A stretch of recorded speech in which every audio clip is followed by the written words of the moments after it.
Welcome back, explorers, to another Q&A episode of Unbroken. I'm your host, Alexandra Amor. And today the question is, what is depression?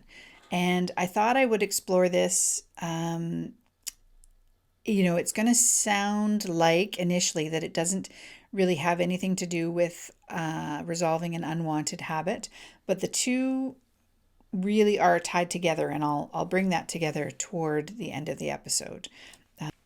So the first thing I need to say is I'm not a doctor. This is not a prescription. This is not a diagnosis. What I'm really going to do today is just explore what depression looks like to me based on my own personal experience. And, I always want to encourage you, dear listener, to go to your own wisdom. Like, it's great to listen to and to get information from other people, of course. That's how we learn.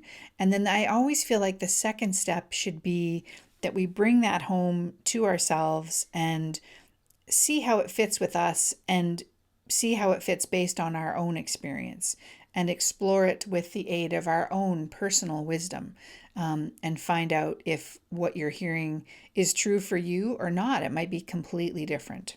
So I encourage that as you're listening to this episode.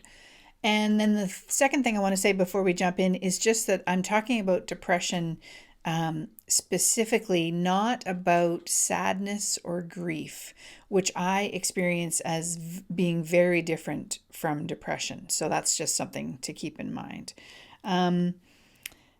Okay, let's begin. So we're beginning with this premise or understanding that we are all being lived by a universal intelligence. So I need to begin there because that understanding is really important to the rest of what I'm going to explore.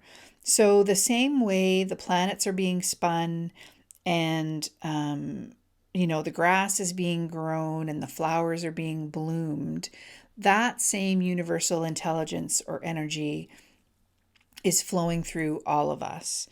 And it's innate, meaning you don't have to create it. It's not something you have to search for or manage in any way. It's just there within all of us. And that's another important point, that it's within everyone, every single human, every single creature, I think, and living being on the planet is imbued with that universal intelligence. We wouldn't say that, some trees are part of nature and some aren't. It just doesn't work that way. So if you think you might be the exception to that rule, that is definitely not the case. So that's the foundation for what we're going to explore today.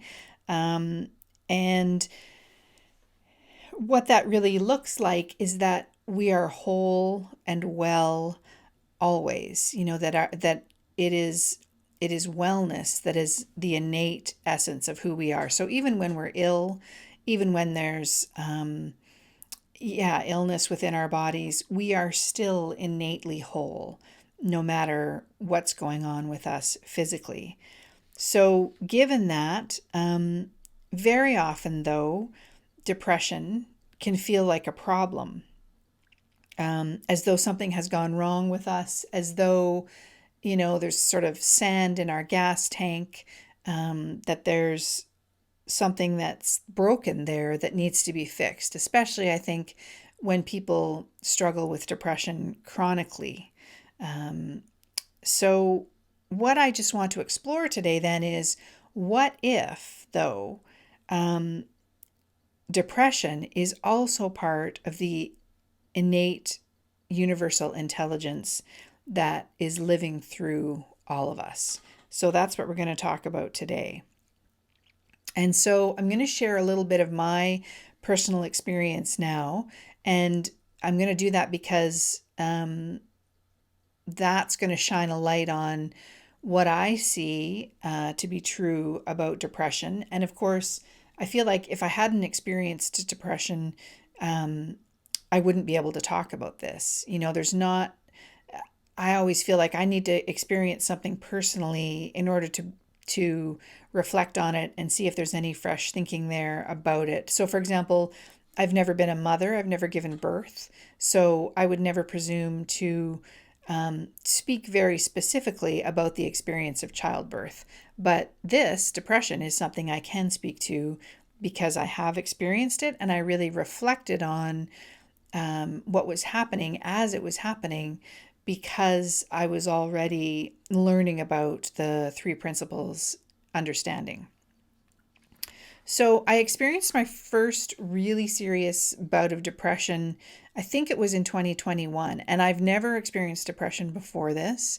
Of course, I've experienced sadness and grief like everybody else, but this was something different. I really felt like it came out of nowhere, first of all. I felt like my personality had been surgically removed. Like it's just the strangest feeling.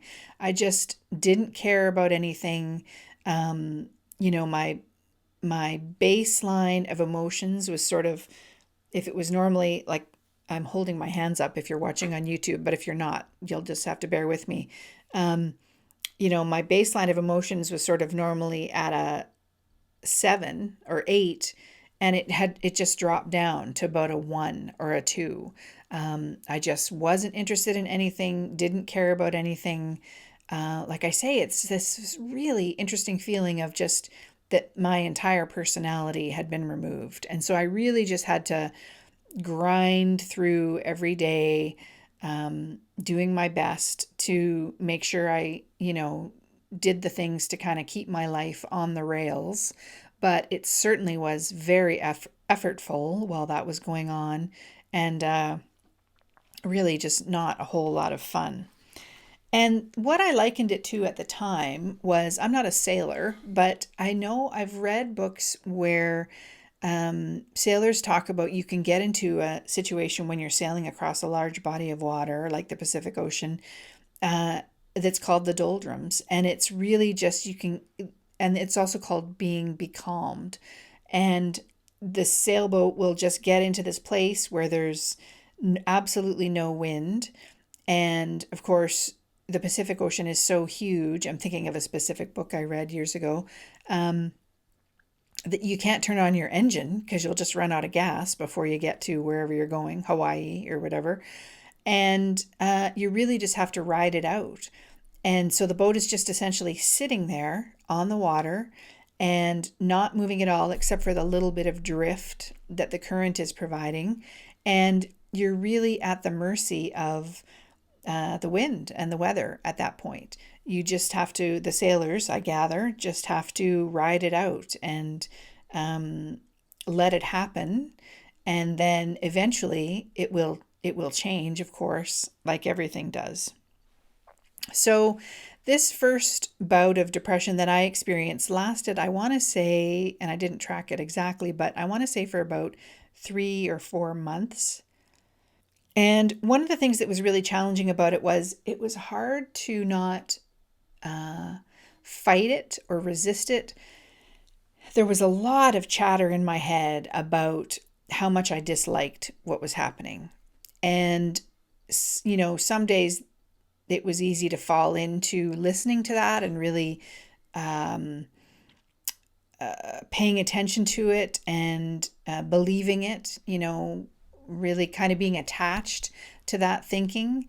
And other days it was a little easier not to do that. Although I will say that, throughout the whole thing, I really just didn't enjoy the experience. I mean, it's like having the flu, nobody likes it. We tend to resist it a little bit and we're glad when it's over. So that's kind of what it was like for me when I experienced that bout of depression. And then what happened was a ways into it, several weeks into it, maybe 6 or so weeks in, I remember it vividly. I was just walking across the living room floor and I had an insight and I realized, oh, I'm burned out. That's why this depression is here in this moment. And there's a really good metaphor that Michael Neal uses about depression in this way. And he talks about how, how ladies, when you're using a hair dryer, um, if the hair dryer gets too hot, it shuts off. Like you can be there, it can be plugged in, you can be drying your hair, and that wind is going and everything, and then it'll just stop. And the reason for that is it's a safety mechanism. It's the hair dryer has become overheated, and so it's turning itself off so that it won't burst into flames. So when I had that insight about being burned out, I realized, okay, this is the hair dryer that's turned off. This is a safety mechanism. And one of the reasons now, looking back, that I can see that I was really burned out was that I'd been sort of working two jobs for about 10 or 12 years at that point, and really working hard. My mind was really revved up all the time. The reason I was working two jobs was that I was the job that I earned an income from was a home-based business, and then I was also writing books on the side. I was also hosting a podcast for other mystery authors, and then I had sort of tried to start adding a little bit of three principles teaching on top of all of that stuff. And I hadn't had a holiday in goodness knows how long, or a break. Sometimes I would take a few days off at Christmas, but that was all. So I was really burned out, really, really burned out. And my reflex, or sort of default position, is always to work harder. If things aren't working well, if things feel like I need to move them in a direction, then I just need to double down and work really, really hard. And what my body, I realize now, was saying to me was, that's not the answer. That's not the direction that you want to be going in. And so that innate intelligence that is within me got that message through to me via depression. So that's my first example. And then after that, later that year, and I think into 2022, I had two shorter bouts of depression. Same experience. I felt like my personality had been removed, and really struggled to get through every day. And they were, probably 2 or 3 weeks each, separated by 6 weeks or something, or 2 months. And during those two bouts, I didn't have any insights about it the way that I did with the first experience. And that was a little confusing to me, but I'm sharing this because it was another good example of still the intelligence of life, the universal intelligence that flows through us, being in play within me. So what I came to understand about those two bouts of depression came after they had occurred. And what I could do was, late in 2022, I was able to look back and see that I was going through a really big transition period. And there's that metaphor about change, and how change can be like going from the caterpillar to the butterfly.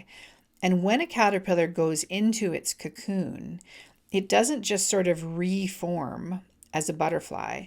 What happens is it literally melts down into just a gooey substance, like a real goo. And then from the goo, the butterfly is formed. And sometimes people refer to this as caterpillar soup, which I just love.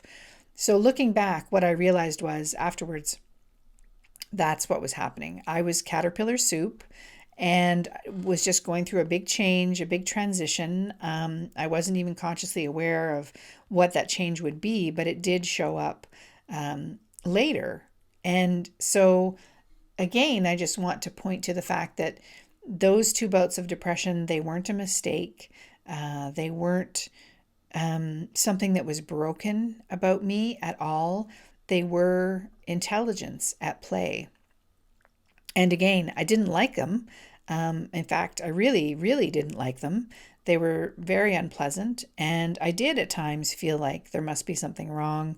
There must be something broken about me. But there were also moments when I was able to just relax into it.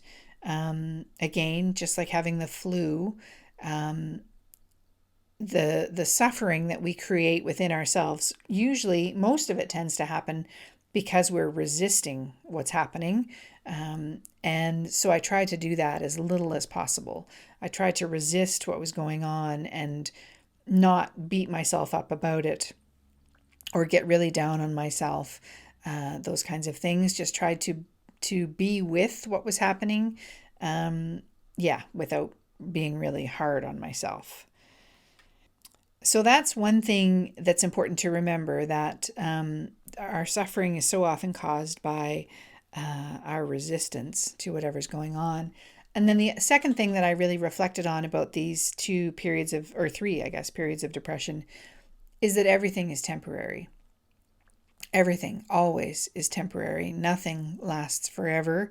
And when we're in the middle of something like that, it can really feel like it's going to last forever. I mean, I did have days and moments where I just thought, oh no, this is the rest of my life. This is awful. And of course, that wasn't true. Of course, everything shifts and moves. And I'm sure when the caterpillar is caterpillar soup, it, I'm sure it doesn't do this, but it could reflect and say, oh no, this is it. What if I never turn into a butterfly? What if I'm just caterpillar soup forever? And so I just tried to remember that everything is temporary, everything is always moving and shifting and changing, even if it doesn't feel like it. And that was true definitely for those periods of depression. So as I said at the beginning, this is not the uh, a diagnosis about depression at all. It's not, and I'm not saying too that everybody's experience of depression is going to be the same. If you're dealing with it, your experience is going to be unique. But what I really encourage is a couple of things, I guess. If you can be gentle with yourself and hold the experience lightly, that will certainly ease your suffering of it. And then, in that gentle way, look for the intelligence that might be within that depression. And I think that insight or fresh thinking that you might have about depression, if you're experiencing it, comes about more easily when we're not caught up in resisting what's happening. And so I've got an episode actually coming up next week, a Q&A episode about being in the present moment, and the way that that is the place where wisdom and creativity and fresh thinking do come into play in our lives. So if you experience depression and have some, quite heavy thinking about it, maybe there's just an opportunity here for you to explore, what if there was something different going on than you being, broken or unwell? What if that depression was a perfect part of your divine design? And even if, we don't like what's happening, it can still be a perfect part of our design. So I'm thinking of, when we break an arm or a bone and it has to be set, there's a while there, weeks at, very often, where we can't use that arm the same way we normally do, that we need to be gentle with it and tender with it and keep it still. And that stillness is necessary, even though we don't like having that experience. And what's going on underneath that is that the intelligence of our bodies are knitting the bones together. So there's, the part that we can play, which is keeping the limb still and being tender with it. And then there's the part that our the intelligence of our body and our being plays, which is healing the bone. So I hope that's not too sloppy a metaphor. So that's about everything that I wanted to discuss today. If you have any questions about depression, if it's something that you experience yourself, I'd love to hear that and answer that question on a future episode. It's something that, yeah, this is something that I'm interested in because it happened to me quite recently, and also because I was just able to see it from a completely different perspective than I ever had before. So remember that you can always submit your questions at alexandraamor.com/question, and I'll be really happy to answer. And then, oh, I said that I was going to tie this back into unwanted habits, didn't I? Okay, so the way that this is tied into to resolving unwanted habits is that we can see, or what I see is that cravings, that drive to overeat, is kind of similar to depression in that they are something that we don't like. They are something that we tend to fight, that culturally, societally, nobody has taught us that they are actually a part of the wisdom of our design. And I see this in so much of what it means to be human, that we're always just trying to overpower and control and manage and eliminate the things about ourselves that we don't like, when really what those things are trying to do is communicate with us. So the perfect example is the first bout of depression that I talked about, that was trying to get me to slow down. So if I had been unwilling to listen to that message, I might have continued kind of doubling down on the work I was doing and just burning myself out even further, and then being a service to absolutely nobody, least of all myself. So that quieting down and being able to see that wisdom was really helpful for me. This exact same thing applies to the drive to overeat. When we experience cravings and that compulsive feeling of wanting to overeat, what we try to do is manage that feeling and control it and eliminate it, instead of looking at the intelligence that it's actually reflecting. The fact that it's trying to wake us up to the fact that we have misunderstood our true nature, that we're caught up in a lot of busy thinking and have I always want to say forgotten, but we may not even have ever known that we are filled with this innate intelligence, that we are well and whole, and at our core we are made of peace and well-being and creativity and love and all those things, and that those cravings, that drive to overeat, is simply trying to remind us of that. So again, yeah, these two things are really similar in that they're trying to wake us up. That's what they're doing. They're not a problem in and of themselves. They're not a sign that we are broken at all. And that's a great note to end on, because the podcast is called Unbroken. So I hope that's been helpful for you. And again, yeah, if you have any questions, please let me know. alexandraamor.com/question. Thanks again for being here, and I will talk to you next week. Bye.